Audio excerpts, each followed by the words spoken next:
Do you want more? More time, more balance, more love, more sex, more money, more real, and less bullshit? This is the Women Wanting More podcast with Dr. Karen Osborne. Real life, real stories, plus real tips to get you more of what you want.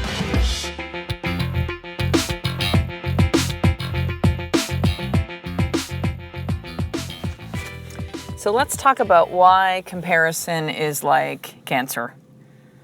So I'm dropping off my oldest boy, Tyson, in school today. He's in grade 1. And we actually drove today. It's a little bit cooler here in Victoria right now. So we dropped him off. Everything was honky-dory. He is an emotional dude. That's who Tyson is. And so he brought some stuffies to school today. Apparently, I didn't know I wasn't supposed to say the word stuffy out loud. I did. Now he said everybody knows my secret. And he flipped out. And, I have sometimes drop-offs that are great. Sometimes they're okay. Tyson is he's a very challenging little dude. He is. We look at our other little guy and I go, man, Kai's like so easy in comparison. Like, what the hell? And so I find myself as I'm like walking out of school and seeing the other kids that are coming in and all the other families are like, ha ha ha, we're so happy. Kids are great. Yes, mommy. They're all dressed nicely.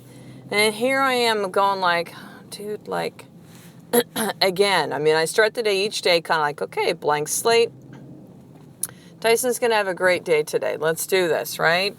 Not really, doing my best. I shouldn't say not really because that's not entirely the truth. But doing my best to not let past experiences kind of bleed into present, right? Easy to do. Not so easy not to do, right? To not kind of have that history and that, well, this is the way it was the last week, or Tyson is this way, and I just do my best to just be like blank slate. And so as he's flipping out, like insanity makes no sense, even for, he's 6. It's like if you're a parent, even if you know children, like if they're like 2 and 3, even before 5, it's like just their brain is just, it's still so much in that primal state. Like physiologically, this is really how it is. This is why you can't sit there and reason with a toddler. Like they do not have the capacity in their brain to be able to go through that process. It's just their brain doesn't work that way. They don't think that way. But for Tyson, who's over 6 now, it's like, dude, this is a little much to kind of be so over the top. And so the way that I deal with that stuff now is I don't tolerate it. And so when he before has been at the drop-off, if he is disrespectful or says any of those kind of things, I just go, Tyson, I love you. Because he's still kind of at the stage where I'm like helping him with shoes and Tyson, let's get your stuff out. And, he's just all over the place. And so when he does this, and like I did today, I said, Tyson, I love you. You're good. You're on your own. And I walked away and I'll see you pick up, buddy. Mommy loves you. And that's what I did. And I'm walking out and I can, I'm not saying there was like looks by the parents like, oh my God, what's wrong with your kid? But you know what it's like when that shit's going down. It feels that way, right? I look over the teacher's helper or the teacher's aide in the class and she just kind of like, I'm like, fuck, here we go again. And then I start doing the comparison. What are the other kids doing? What are the other families doing? They all seem so happy and they got the kids' hair brushed and, probably got them to eat before coming in and they look happy and mommy, I love you. And they're sitting at their seats and there's my boy. And it's hard. Hey, it's hard to not do that comparison. Oh, there's a little baby deer as I'm driving back to my house. How amazing where I live in Victoria. Holy shit. All off track. Every time I say deer, there's actually a lot of deer that walk through, like Victoria. It's a decent sized city, but there's just like deer everywhere. It's so beautiful. So back to the comparison. So yeah, I find with parenting, there are certainly several times that I've had as a parent for 6 years that I find this. And so, but here is the danger in that, right? We're only seeing one side of what's going on. So, for all I know, all these families could have the kids having meltdowns before. I mean, it can be, and I'm not saying that that's exactly what happened, but that could be a possibility, right? That I just don't see. I see the finished product. I'm seeing them in their Sunday best, right? I'm seeing them in a good light. And you don't see the other stuff. You don't see it. And so the comparison that we often do in our mind is a comparison of something that's not even us. We all know now, it's very, very well known that the photoshopping shit that goes down in women's fashion magazines, right, or even like entertainment magazines, is just like, it's fucked up. They are making the supermodels make a certain way who even the supermodels don't look that way in real life. But yet, what do a lot of women end up doing? They compare themselves to the images that they are seeing, which is an unrealistic image, which is it's not even a real person, right? Because again, so many of the models had, even them who were like gorgeous, stunning, lean, fit, all that kind of stuff, they've been so photoshopped that not even they look that way in real life. Let alone adding on makeup and cool clothes and stuff. Like, that's one piece of it. But because it is so digitally altered their images, to compare yourself to something that's not even like a real woman is ludicrous, right? But yet, that's often what a lot of women end up doing. They think like, oh, well, if my arms look this way, or my butt look this way, or my abs look this way, or my legs look this way, like they compare. And so here's what happens when we compare.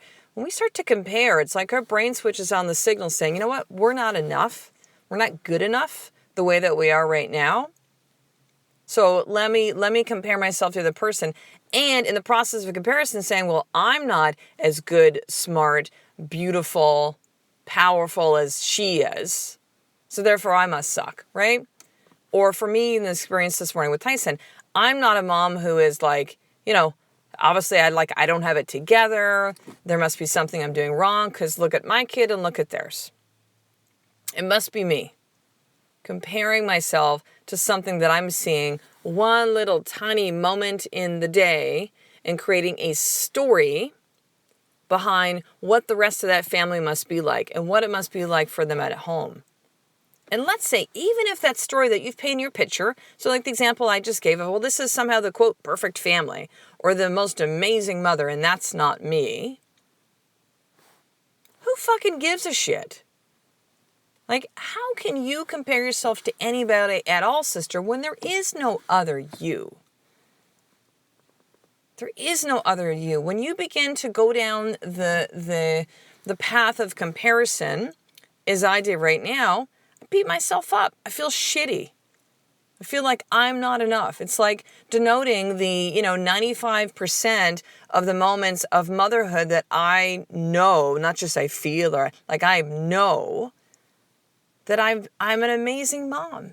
And I've just shit all over that because I'm creating a moment, adding a big story, like inflating it up like a balloon to be this story of something that's just, it might not even be true. It probably is not true. And in the process, I beat myself up. I feel like shit. I feel like I'm not enough. It's like I'm punching the shit out of my self-esteem as a mother, right? All the stories come back of, well, you know what? It's probably a reason why I wasn't able to conceive and we had to adopt because I wasn't supposed to be a mom. Like, I can go there so quick when I compare. Comparison is like a cancer. It's cancer. The only time that I see that comparison is, we're going to call it, quote, healthy, is if you're comparing you to you. Right? If you maybe look back, let's say you've gone through like a physical transformation, right? And on either end, maybe you were lean, healthy, and fit, and now you're not, right? So you can compare to how you were to how you are now. Now, we can also argue that things have changed and life has changed. And maybe you didn't have kids then, you do now, and like vice versa. Like, I get all of that. But to me, that's the only time when it makes sense, right? Let's say, again, if you look back to, you were someone who, had gained a lot of weight, and now you've lost 20, 30, 40, 50, 60 pounds, and you're comparing yourself to how you were to how you are now. Maybe you're someone who's a smoker, and now you're not. right? You ate shit and now it matters to you what you put into your body. You barely even took a walk and now you're hitting the gym daily, moving your body, and you've created this lean, fit machine. To me, that's a cool thing. Look back and go, man, look how far I've come. If you do it for that purpose, then cool. Comparing you to you, but not you to anybody else, because it's apples and oranges, sister. There is no other you. So here's your more tip for today. Where in your life right now are you comparing yourself to other people or one other person?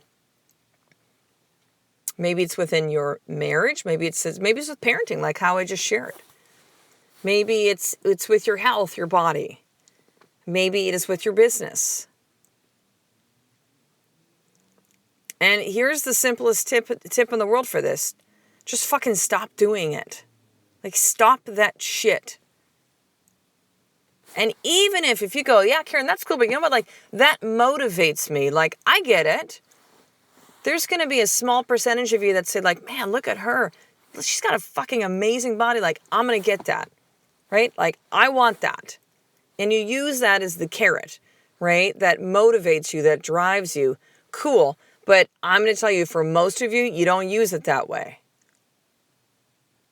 You don't use it that way. So if you're using comparison in a way, and this is, again, speaking to most of you sisters, where you beat yourself up, it kicks the crap out of your self-esteem, how you feel about yourself, just how you feel in your body when you do that. It's a good way to really gut check, right? Relationships with people. How do I feel after I've had a conversation with somebody? How do I feel after I've done this thing in my business? What is the voice telling me in all these things? So again, where are you comparing your life? And number 2 is just stop that shit. It doesn't serve you, sister. It doesn't serve you. And I got to tell you, when I did the Women Wanting More live event, the first one, because we're coming up now 2.5 weeks from the second one, Women Wanting More live event 2.0, it's going to be bigger and badder and even more of an experience than ever. I'm planning lots of amazing shit that's going to go down. When these women got really clear on what they want and why it mattered and learned the tools over an intense 2.5 days to really do that, yes, I can tell you right now, without even asking these women, they walked into the room not knowing each other, and I'm sure compared themselves to the other 5. I'm sure they did. Well, she's younger, she's older, she's prettier, she's leaner, she's heavier, she's Compare. And they would have quickly learned that, number 1, comparison is not the name of the game at this live event. This is not what it's about. It's about getting clear on what you want and knowing clearly why it matters. And now learning, okay, leaving with, these are the tools. And here's my map now to actually put this into action, practical, right? Practical. Learning how to let go of the stories, learning tools and how to really shift mindset. Not just during those 2.5 intense days, but even obviously after you left the event. Can't be in this bubble. You got to teach you how to bring this shit into real life. But if they continued to do the comparison, they wouldn't have gotten the results. They wouldn't have seen that progress. So here's what I want you to do. I want you to go over to drkarenosborne.com/live event. Enter your name and email. You're going to get immediate access to the movie that was created. 7 minutes, just under. And you're going to really see what happens when those comparison gloves are thrown off. Right? When these women got so clear on what they wanted and why, and what really happened at the other end of that, and how the power that these women possess at the very end, which you hear them all talk about in the movie. You're going to also see all of the post-event interviews and a chance to apply for this next one. Now, again, as I record this episode and as it comes out, it'll be a little bit more than 2 weeks until the live event. So there's about a week left of registration. That's it. And then it'll be cut off. That's it. There's just a couple spots that are left at this point. They may even fill up before the next, 7 to 10 days. So that's over at drkarenosborne.com/live event. So I will talk to the next episode, sister. A life of more is just one step away from me doing the fucking work every single day. I love and appreciate you. To get the show notes of each Women Wanting More episode, including the How to Get More tip, subscribe to the newsletter at drkarenosborne.com/newsletter.